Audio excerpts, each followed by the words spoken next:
obedience to Christ.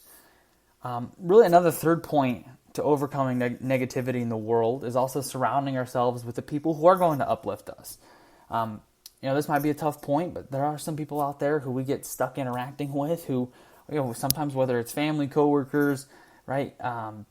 Sometimes we just get stuck with people who are going to, tear us down. In the parable of the sower, it mentioned that some of the seeds grow up around thorns. Meaning, it starts to grow. I mean, the ground is fine. The problem is what's growing up around it is the thorns, and it chokes us out, and it chokes our growth.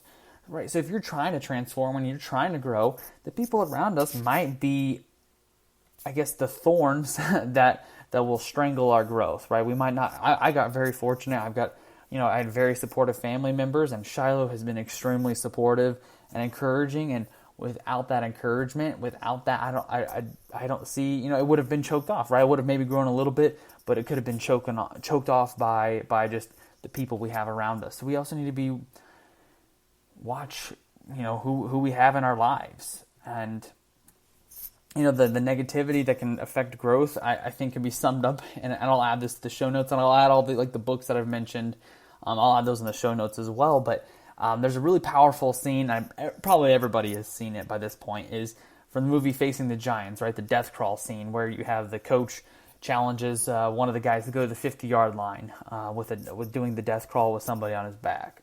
And, he thinks, okay, maybe I'll go to the 50-yard line. But through encouragement, right? Through positive encouragement and motivation along each step of the way, right? The kid went past the 50. I think his name was Brock. And they got all the way to the end zone, right? He was able to go all the way to the end zone and score because he had positive encouragement around us. And really, if you think about life, sometimes it kind of feels like a death crawl, right? Where it's just pain and agony, and whether it's mental or emotional suffering, right? Sometimes it seems so long, especially now with COVID and the second wave and this just constant feel of hopelessness everywhere and burnout everywhere, that it definitely feels like the death crawl scene.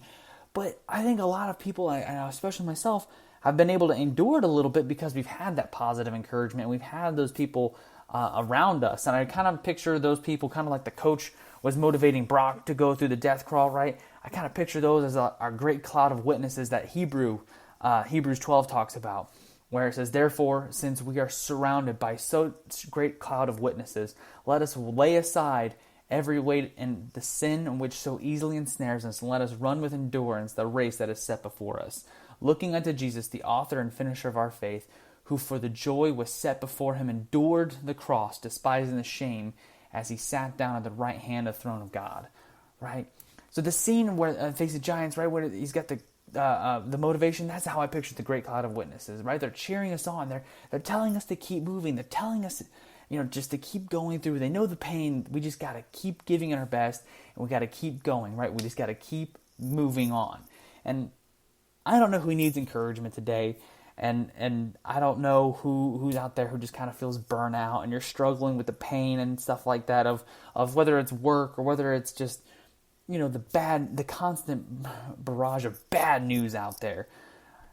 God can help you through that storm. And we talked about that last week of getting out of the valley, right? You got to focus on Jesus. But God can help you through that storm. You just got to reach out to him today, and you got to pray. You got to pray for him to help you carry you through that. And I promise that there's going to be victory on the other side of that pain. And I know today's episode, I'm not sure where the time's at, but today I just want to make sure that, so much in our lives, we're impacted from when we were teenagers. I know I can even think back to when I'm a teenager on how that motivated or changed me to be the person I am today, whether it was, school or sports or hard work or embarrassment, right? It all kind of shapes us. The events that we do 10 years ago really shaped how we are now. But if we change now, if we focus on God now, the seeds that we plant now in 10 years, we can look back and say, hey, when I was 27, 28, 29, 30, whatever, the seeds that I planted now have reaped wonderful rewards when I'm in my 30s, 40s, or 50s, or however old. Plant the seeds now that you want to see paid off in 2, 5, 10 years, whatever it is down the road. I am so glad that God revealed to me how, 4 years ago that I needed to start changing. I'm so glad he put people in my life like Shiloh and my dad and my in-laws, right? The people around me to motivate me and encourage me to be the person I am today.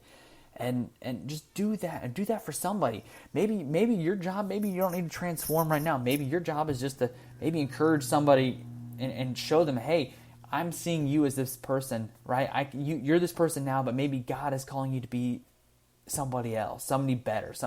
Encourage somebody to be to change to be the person God created them to be. So that's really it for my episode. Just wanted to be some encouragement today, and know that you can change, right? You can, regardless of the events that's taken place, right? If you are, smiling 10 times less, regardless if we're more fearful or less creative, regardless of those events, we can change and transform and be the person God created us to be. We can be the champion, right? We were born that champion, and throughout those events we're unmade. Well, we can unmake the bad mistakes. We can unmake that, and we can be the person God created us to be. We just got to start, on that path today, and we got to be have that encouragement and focus on Christ. So please reach out if you guys have questions, or if you guys have thoughts or comments on this. I really am passionate about this. Like I said, I'll put some show notes of the death crawl scene, just because if you don't, you can run through a wall after watching that. I'll also put in some of the books that I've read that had talked about some of these stats. But also, someone reached out, and I really like this, is some assessments. I think some of the best ways to find out where you're at today and how you learn and how you grow is through assessments. So I'm going to throw a couple assessments out there. Feel free to click on those links and share your results of how because a lot of the time, we don't know what we don't know, right? And on assessments, you just realize how sometimes you change. Like I took an assessment recently. It's called the DISC, and before I was a very outgoing interpersonal person, outgoing person who was kind of like the emotional leader of the group, not leader of the group, but more like an emotional the lightning rod of the group, and was the kind of the class clown. But then that was like 2 years ago, and then now through like COVID, a lot of my scores have completely changed, where I'm more of like a dominant personality, more of just quiet. Able to sit down and get their work done, and not as outgoing. And I was really shocked by some of those results.